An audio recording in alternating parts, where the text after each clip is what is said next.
एक डॉक्टर अपने ही हॉस्टल के कमरे में अधमरी हालत में पाई गई। जिस हॉस्पिटल में वो ड्यूटी कर रही थी, पेशेंट्स की देखभाल कर रही थी, वहीं पे उसके साथ बलात्कार हुआ। भारत के इतने बड़े शहर में, इतने बड़े हॉस्पिटल में इस वारदात को अंजाम दिया गया।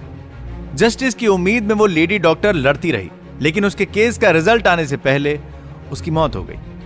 इन्वेस्टिगेशंस धरी की धरी रह गई। मीडिया ने इस केस को पूरी तरह से भुला दिया और आखिर में यह केस एक फाइल नंबर बनकर रह गया। ऐसा केस आपने हाल फिलहाल में सुना होगा। कोलकाता वाला केस आपको अभी भी याद है। कोलकाता रेप और हत्याकांड मामला। लेकिन जिस डॉक्टर की मैं बात कर रहा हूं, वो डॉक्टर कोलकाता में नहीं, दिल्ली में थी। दिल्ली के ईएसआई हॉस्पिटल में मैटरनिटी वार्ड में ड्यूटी कर रही थी। दोनों ही केसेस में क्या एक जैसा है और क्या नहीं, ये बात शायद कोई ना बता पाए, सिवाय इसके कि दोनों ही केसेस में काबिल डॉक्टर्स को अपनी जान गंवानी पड़ी। वो कहीं पार्टी नहीं कर रही थी, किसी क्लब में शराब नहीं पी रही थी, वो घूमने नहीं गई थी, दोस्तों के साथ मौज मस्ती नहीं कर रही थी। दोनों ही डॉक्टर्स अपनी ड्यूटी पे थी।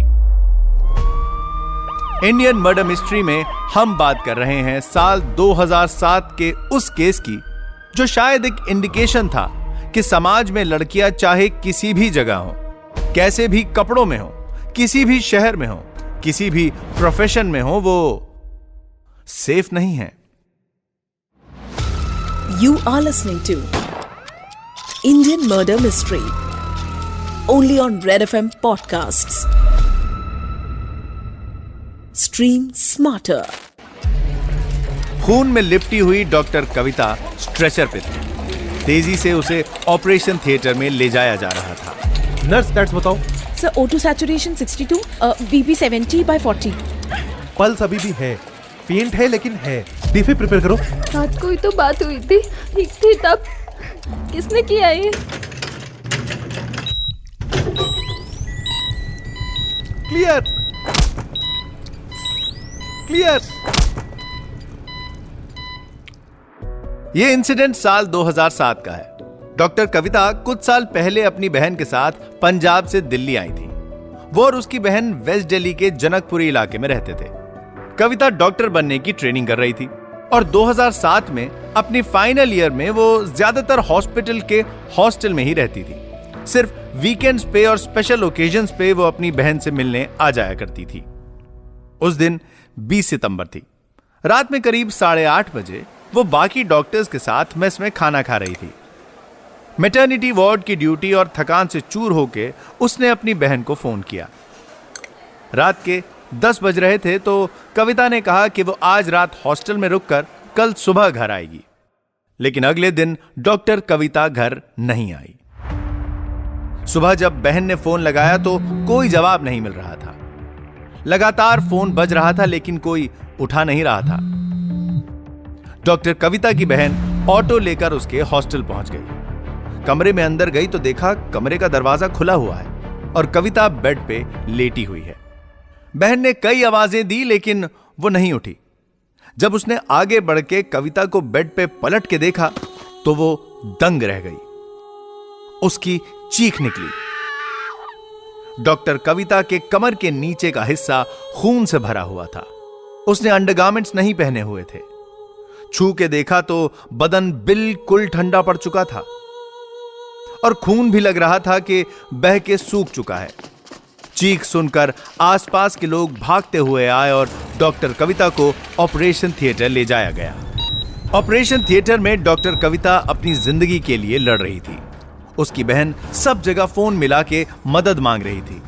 समझ नहीं आ रहा था कि घर पे फोन करे या पुलिस को, और फोन करे भी तो बोले क्या।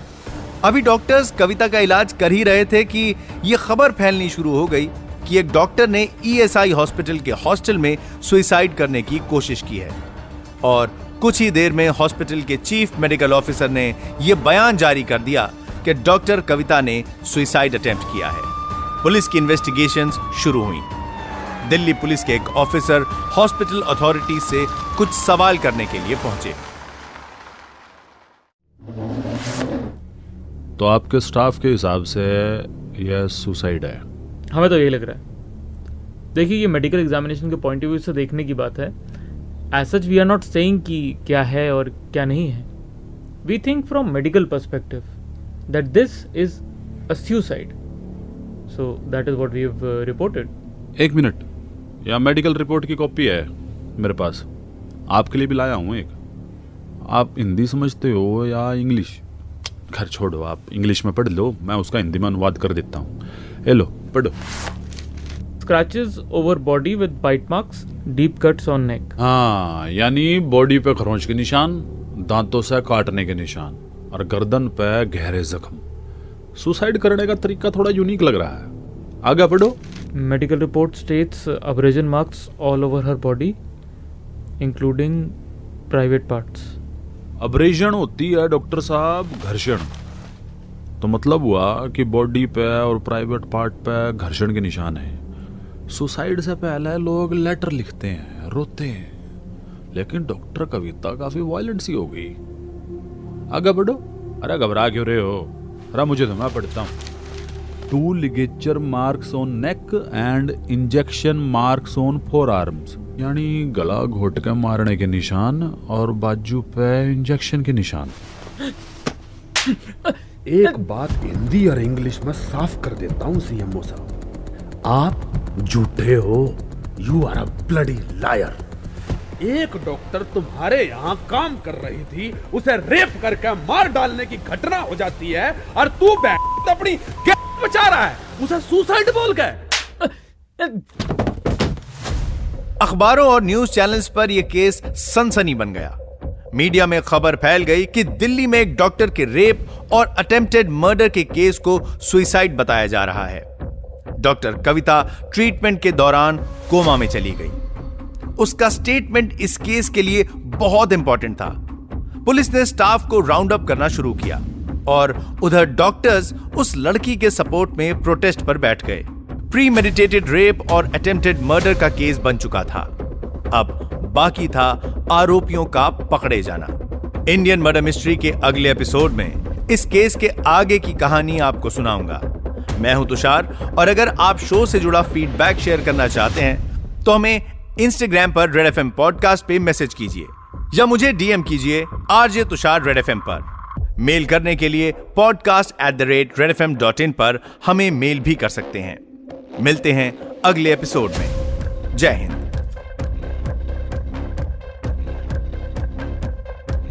You are listening to Indian Murder Mystery, written by Dhruv Law, audio designed by Ayush Mehra, creative director Dhruv Law. Send your feedback and suggestions right to us at podcast@redfm.in.